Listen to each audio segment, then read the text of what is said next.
Il faut qu'on parle de ce chapitre 1160. Je viens de faire la réaction live. Là, il est à peu près minuit au moment où je tourne cette vidéo. La réaction live a été mise en ligne. Merci pour tous les retours que vous avez dessus. Et vous savez que maintenant, on a le petit rituel. C'est-à-dire que tous les samedis à 10h, il y a la review du chapitre. Mais malheureusement, vu que le chapitre, il est sorti, entre guillemets, très très tard, j'ai pas le temps de faire énormément de recherches. Mais j'ai vachement envie de parler de ce chapitre parce qu'il y a pour moi des choses hyper importantes. Je ferai une grosse review lundi à 17h. D'ailleurs, n'hésitez pas à laisser des commentaires ici. J'utiliserai certains des commentaires justement pour faire des petites questions-réponses comme je faisais à une époque en fin de vidéo.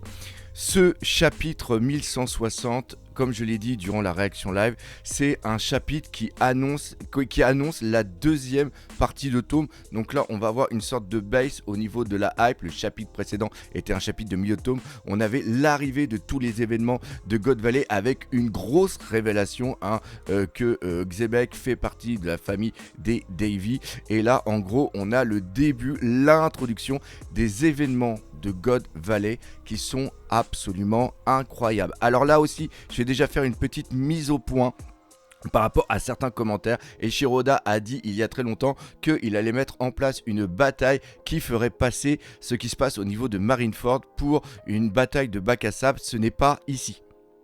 Ce n'est pas les événements de God Valley qui vont être incroyables. Ça, je suis sûr qu'on va avoir du pur banger dans les prochains chapitres, mais ce n'est pas la bataille ultime, le truc qui va nous en mettre plein la gueule, et j'espère qu'il y aura pas mal de morts durant cette bataille finale. Et justement, cette bataille finale, ce sera par rapport à Im-sama, Barbe Noire, Aokiji, les Mugiwara, Shanks et toutes les personnes qu'on va justement un petit peu parler au niveau de One Piece, de la fin de One Piece, parce que le final de One Piece se joue ici. Et c'est ça qui est dingue. Parce que tout ce que tu as, en vérité, c'est là où je voulais faire la réflexion, c'est que les 25 ans de One Piece, ce n'est qu'une introduction. C'est fou. Tout ce qui va découler au final, c'est bien sûr par rapport au siècle oublié, il y a tout ce qui s'est passé au niveau d'Ohara, il y a tout ce qui s'est passé au niveau de l'arc Head Egg, mais tout le reste n'est que la construction de l'équipage des Mugiwara, de mise en place de certaines intrigues, mais le gros beans, c'est, comme j'ai dit, le siècle oublié, les événements de God Valley et certaines lignées. C'est ça qui est complètement fou. C'est-à-dire que si t'enlèves toute la construction des Mugiwara et toute l'histoire qu'on a eue, qui est vraiment superbe, qu'on kiffe à mort, en vérité, tu pourrais l'enlever par rapport peut-être à la fin de One Piece, parce que en vérité, cette évolution de One Piece est faite aussi par rapport à tout ce qui se passe au niveau de Nika. Mais Nika aurait pu être introduit tellement différemment. On aurait pu avoir une introduction de Nika au niveau de Marineford par exemple, parce que imaginez, petit parallèle, c'est une vidéo, là il est très tard, il est minuit, ça va partir totalement en live. Vous imaginez quelque chose, Ace qui fait le con devant Akainu. Akainu, il dit je vais latter Ace. Luffy il dit hey, je suis venu pour sauver Ace, donc je m'interpose pour sauver Ace, et il meurt. Et sauf qu'il meurt, ça éveille Nika. Et à Marineford, Luffy devient Nika. Ça aurait pu marcher. Dites-le moi dans les commentaires. Enfin bref, tout ça pour dire que la grosse bataille finale, elle va arriver dans plusieurs années. On va encore bouffer du One Piece. Youpi, je suis pas au chômage. Et donc là, on a une case qui est absolument folle. Dès là, on a Saturn qui parle avec le petit Garling qui dit hey, merci pour l'info, hein. C'est génial, hein. On a attendu plus de 800 ans pour avoir l'info que les Débites étaient au niveau de God Valley. Ça aussi, putain, mais... Eh les gars, on apprend qu'au niveau de God Valley, il y a des boucaniers, et que parmi les boucaniers, il y a des Davy. Au KLM, pas de problème, hein, on vient d'avoir l'info là maintenant. Mais non, il n'y a pas de problème au niveau de One Piece. Alors, question aussi à se poser. Vous me répondrez aussi dans les commentaires. Est-ce que les boucaniers ont été persécutés parce que parmi eux, il y a des Davy, et est-ce que les Devi, et ben parmi ces traces-là, il y avait Joy Boy. Ah, ou alors, c'est parce qu'ils ont une dent contre les boucaniers et ils veulent seulement les détruire globalement. Parce que globalement, toute la race a participé au niveau de ce qu'il peut appeler le siècle oublié et la bataille. On revient sur Barbe Noire. Barbe Noire qui est dans les bras de sa maman. Comment l'un des plus gros mystères de One Piece, cette vidéo va totalement partir en live, faire des vidéos à minuit, 1h du matin, je sais pas si ça me réussit. Comment une femme aussi belle, avec un Rox, Xebec, il est quand même assez canon, comment ça donne ça? Tu sais, quand j'ai fait la réflexion sur Shaki et Xebec qui donnent un truc complètement horrible, quand tu vois la mamounet de Barbe Noire, qui fait beaucoup penser à Olvia, la maman de Robin, eh ben tu te dis que la génétique n'est pas égaux pour tout le monde. Les chiens ne font pas obligatoirement des chats.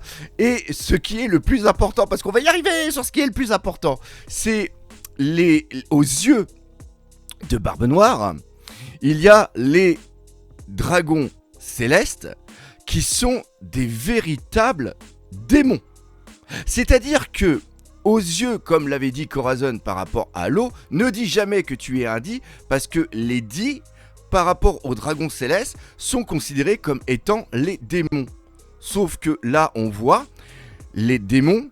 On le savait, hein, avec partir le Chabondy et tout ça, on savait que les big enfoirés de One Piece, c'était le gouvernement mondial. Et bien là, tu vois à travers les yeux apeurés de Barbe Noire que les dragons célestes sont les pires enflures. Enfin, ils représentent le mal et la peur absolue de Barbe Noire. Et donc, est-ce que Barbe Noire veut détruire le gouvernement mondial et tous les dragons célestes gouvernent tout ce qui est là-haut parce que c'est eux qui symbolisent la peur primaire chez Barbe Noire? Est-ce que à cause d'eux, sa maman est morte? Et peut-être aussi son papounet? On ne sait pas encore. Est-ce que à travers ça, il a créé un désir d'éradiquer le gouvernement mondial? Nous, on pense que Barbe Noire, c'est le big méchant. Il veut détruire le gouvernement mondial pour être le maître du monde et gouverner le monde en tant que tyran. Plus on avance au niveau de Barbe Noire, il y avait eu le gros twist qu'il y avait eu il y a quelques années quand on avait eu le flashback d'Akainu, où on avait eu justement, non pas Akainu, Aokiji, où Barbe Noire elle avait expliqué, non mais attends frérot, on n'est pas là pour être potes, mais je pense qu'on a un destin commun. C'est-à-dire qu'on a une vision commune. Et il explique des trucs à Aokiji. Et à partir de là, Aokiji dit ok. T'as raison. Et ce qui est encore plus dingue, c'est que Aokiji a été entraîné par rapport à Garp. Aokiji était une certaine vision de la marine. Dragon, par exemple, Dragon, là, on le voit sur les réseaux, tout le monde adule Dragon, parce que Dragon a su se rebeller contre les ordres. Il comprend que ça sert à rien de rester dans la marine parce que tu ne peux pas changer le monde.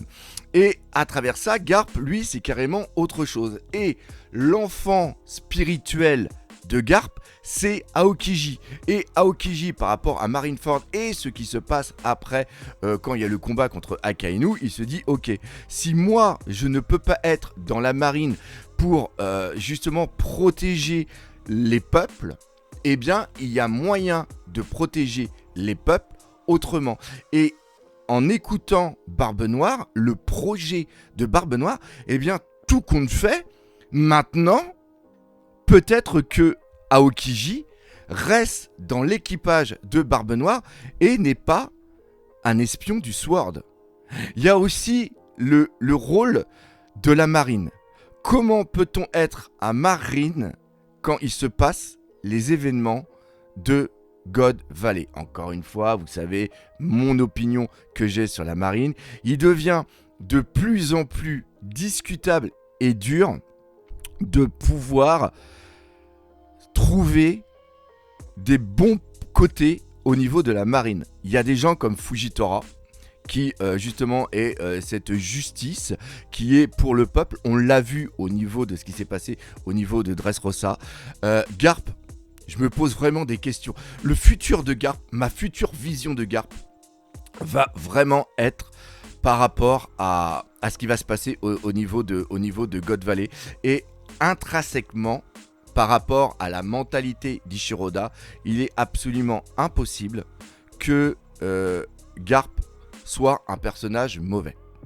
C'est impossible. Dans la construction narrative de Garp, il est impossible qu'il soit mauvais. Il est impossible qu'il, vu le gouvernement mondial, il y a obligatoirement une raison pour que Garp soit comme ça. Je veux une raison. S'il n'y a pas de raison, là, ça va être un très très gros problème. Et vous inquiétez pas, une fois que les événements de God Valley vont se terminer, je ferai une vidéo sur justement le rôle de la marine et le choix narratif que Eiichiro Oda met en place justement pour utiliser la marine au niveau de One Piece. Laissez-le moi dans les commentaires. Je sais d'ailleurs qu'après cette vidéo, je vais sûrement avoir beaucoup de live débats contre d'autres personnes qui eux sont des pros, pas des pros pirates et j'allais dire des pros parasites. Mais en un sens, pirate est aussi égal à les pirates sont des parasites. Hein. Là aussi on va faire, il est minuit, je pars totalement en live, mais il faut savoir que dans One Piece, les pirates, enfin la plupart des pirates sont des putains de parasites. C'est des personnages qui n'ont pas de métier, à part piller, c'est pas des gens qui construisent quelque chose.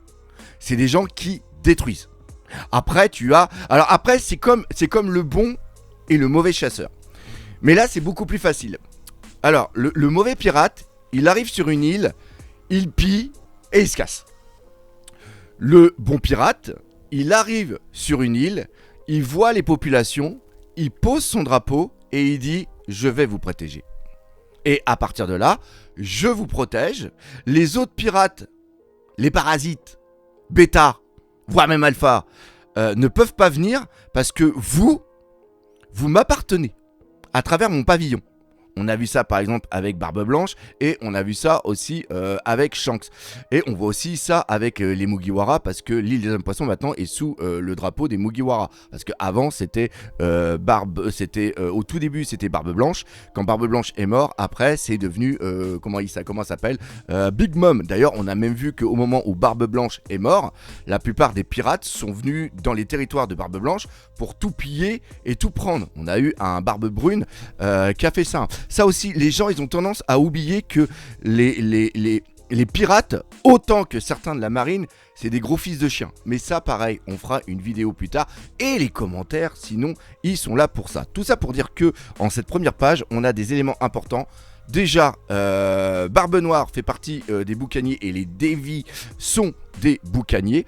On a aussi le Kuma qui est un boucanier. Et après, l'autre élément, c'est que Dragon, justement, tire sur un dragon céleste. On voit que les chevaliers divins sont des pires enflures. Encore une fois, hein, là, ici, ce qui se passe, c'est que ici, à travers God Valley, Eiichiro Oda met en place la destruction totale des familles des dragons célestes, du gouvernement mondial. En vérité, c'est ça. Hein. C'est-à-dire qu'il faut tellement qu'on haïsse des personnages que ce qui va leur arriver, qui va être terrible, on va le valider à 100%. Encore une fois, c'est qu'une construction, c'est narrative. Tout ça pour dire que on a les dragons célestes qui sont des putains d'enfoirés. On a après Dragon qui a cette relation avec Kuma et avec Ivankov et aussi Ginny. On a peut-être la création ici de ce truc de la révolution. Ça c'est vraiment aussi très très beau. Est-ce que justement après Dragon va réussir à partir avec Kuma par rapport à son fruit du démon? Est-ce qu'il va avoir une conversation justement avec Garp? Et la chose aussi très importante, c'est qu'il a réussi à sauver les deux enfants. Comment ça se fait qu'à un moment, Shanks va être séparé de Shamrock. Comment ça se fait que Shamrock va être rattrapé pour être après un dragon céleste, et pourquoi Shanks va se retrouver dans le coffre de justement Goldie Roger. On a l'équipage d'Erox qui est tout simplement magnifique. Pour l'instant, on n'a pas d'informations par rapport à l'équipage, ce qui va se passer après, mais ce qui est très important, c'est qu'on voit lorsque le bateau arrive qu'il y a Rox qui part directement et qu'il s'en va. Et c'est pour ça justement que après, enfin plutôt avant, mais après dans le temps, mais avant au niveau du manga, dans le chapitre 1095 si mes souvenirs sont bons, eh bien on avait tout l'équipage de Rox, Shamrock. Donc là ici après on a Goldie Roger qui arrive, Goldie Roger qui se fait piétiner par son équipage. Est-ce que maintenant que je regarde la case, est-ce que ce n'est pas Scopper Gaban qui est un filou et qui aurait fait un croche-patte comment il s'appelle, Goldie Roger, ou alors est-ce que ça serait pas Riley qui a fait un croche-patte à son capitaine pour qu'il se casse la gueule, et après il y a personne qui est là pour le relever et tout le monde le piétine. Encore une fois, petit humour que met en place Eiichiroda pour essayer de dédramatiser l'action. Après on a les Chevaliers Divins, on en reparlera. Il y a un mec qui ressemble quand même énormément à Tom. On n'a pas le mec avec le masque et le numéro 46. On a le jeune qui fait partie de la famille Ménard. Je sais plus laquelle famille, encore une fois, hein, je suis en train de faire ça seulement que de mémoire. On voit le mec avec la tête de taureau. On a un autre mec qui a des cornes et des dents d'homme poisson. Donc il semblerait qu'il y ait deux hommes poissons. Deux hommes poissons. T'es où la caméra? T'es ici. Deux hommes poissons en tant que chevalier divin. Pour des mecs qui sont hyper racistes et qui utilisent des mecs comme ça pour se protéger, c'est moyen. Et il y a une fille qui est quand même assez cool avec une sorte d'épée. Franchement, je la kiffe à mort. Donc je reprends justement sur les deux trucs avec les dents là qui semblent être des hommes poissons. Il y en a un qui ressemble énormément à Tom. Et en plus, ce monsieur a des ailes dans le dos. What the fuck? Et après, on a un autre qui a justement des cornes. Et il fait penser un petit peu à Dillinger, si vous vous souvenez un petit peu. Et est-ce que cette personne-là, je sais pas si c'est un mec ou une gonzesse, est-ce que ça serait pas un parent de Killigan? Les commentaires, c'est là pour ça. Donc on a les Chevaliers Divins et après on a Garp qui arrive et qui est là pour protéger les... mais surtout est là pour sauver la marine. Et donc là on a la mise en place des légendes. Et en gros ce chapitre il a servi seulement que à ça, introduire le futur. On a au moins, je pense que Eiichiroda, s'il est totalement fou, il est capable de nous foutre un climax absolument de dingue à la fin du tome, c'est-à-dire dans 4-5 chapitres. Et après, on peut avoir une continuité sur un autre tome entier, où à la fin de l'autre tome, on va revenir sur le temps présent, où Loki aura fini l'histoire et surtout aura raconté ce qu'il se passe par rapport à le petit Loki. Parce que, à la base, Loki, Harald et tout ça, c'est le flashback. Mais là, on a du God Valley et on ne va pas, en un sens, cracher sur ce flashback et cette histoire qui est complètement dingue. Donc, on se donne rendez-vous lundi pour une critique analyse beaucoup plus poussée. N'hésitez pas à laisser des commentaires, je répondrai à tout ça. Et on n'oublie pas le principal, One Piece, c'est la vie. Enfin, pas pour les boucaniers et les Davy. Et surtout ceux de Galvalet. Vous savez, les petits lapins? Oui, je vais arrêter, je vais me coucher. Oui, il faut que j'aille me coucher.